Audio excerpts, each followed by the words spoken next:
સ્વાગત છે।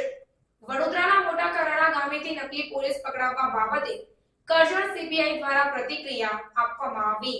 વડોદરાના મોટા કરાડા ગામેથી નકલી પોલીસ પકડાવવાનો મામલો કરજણ સીપીઆઈ પરમારે બનાવ સંદર્ભે વધુ માહિતી આપી।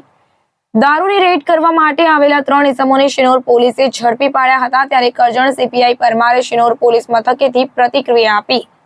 કરજણ સીપીઆઈ પરમાર સાહેબે શિનોર પોલીસની ટીમની કામગીરીને બિરદાવી। અમારા રેન્જ આઈજીપી શ્રી સંદીપસિંહ સાહેબ તેમજ એસપી શ્રી રોહન આનંદ સાહેબ તેમજ ડીવાયએસપી શ્રી ચાવડા સાહેબ નાઓએ મિલકત સંબંધી ગુનાઓ અટકાવવા સારું સૂચના કરેલ હોય અને આ દરમિયાન અમારા સિનોર પોલીસને બાતમી મળેલી કે અહીંયા મોટા કરાડા ગામે એક ઇકો ગાડી નંબર GJ06 PM 2183માં 3 વ્યક્તિઓ દારૂની રેડ કરવા માટે આવેલ છે, જેથી સિનોર પોલીસે અહીંયા સિનોર PSI અલ્પેશ મહિડા સાહેબને જાણ કરેલી અને સ્ટાફે ચર્ચા કરેલું કે ભાઈ સિનોર પોલીસમાં કોઈ કર્મચારી પાસે ઇકો ગાડી રાખતા નથી, તો આ રેડ કરવા માટે કોણ આવેલ છે આપણે વેરીફાઈ કરવું જોઈએ। જેથી અલ્પેશ મહિડા સાહેબે પોલીસની ટીમને મોટા કરાડા ગામે રવાના કરેલી। તો ASI Shankarbhai, head constable Ravindrasinh, police constable Nareshbhai અને પોલીસ કોન્સ્ટેબલ વિપુલભાઈની ટીમ ત્યાં મોટા કરાડા ગામે પહોંચી ગયેલી।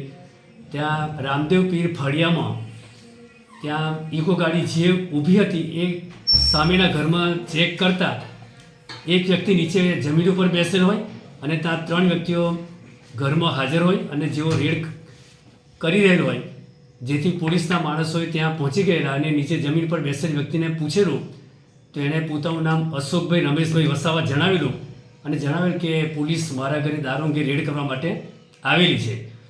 જેથી જે રેડ કરવા માટે આવેલ વ્યક્તિઓને પોલીસે તેઓની પાસે ગુજરાત પોલીસનું આઈ કાર્ડ માગેલું, તો જેથી તેઓએ પોતે પોલીસ નહીં હોવાનું જણાવેલું અને જણાવેલ કે અમે અહીંયા પોઈચા સ્વામિનારાયણ ભગવાનના મંદિરે દર્શન કરવા માટે આવેલા અને અમારી પાસે પૈસા ખલાસ થઈ જતા અહીંયા મોટા કરાડા ગામે અમે આ દારૂ અંગેની રેડ કરવાનો પોલીસનો સ્વાગતથી દારૂ અંગે રેડ કરેલી છે પૈસા પડાવવા માટે, એવી એમને કબૂલાત કરેલી।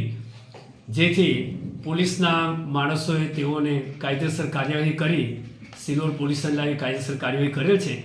જે આ 3 વ્યક્તિઓ જે પકડાઈ ગયેલ છે એમાં એક વ્યક્તિનું નામ છે જયેશભાઈ રમેશભાઈ રાજમલ, જે કપૂરી ચોકડી કૃષ્ણા હોટલ નજીકમાં રહે છે। બીજાનું નામ છે વિક્રમભાઈ લક્ષ્મણભાઈ વસાવા, જે સોમા તળાવ 4 રસ્તા ગેસ ગોડાઉન નજીકમાં રહે છે। અને ત્રીજી વ્યક્તિનું નામ છે નિલેશભાઈ પ્રકાશરાવ દેવરે, જે કપૂરી ગામમાં રહે છે। આ 3 વ્યક્તિઓ ગુનાહિત ઇતિહાસ પણ ધરાવે છે, જે પૈકી આ જયેશભાઈ રમેશભાઈ રાજમલ છે એ પોતે અગાઉ તડીપાર થયેલો છે। બીજા 2 વ્યક્તિઓ પણ દારૂ પીધેલાના કેસોમાં અગાઉ પકડાયેલા છે અને તેઓના વિરુદ્ધમાં કાયદેસર કાર્યવાહી કરી નામદાર કોર્ટમાં તેઓને રજૂ કરવામાં આવેલ છે।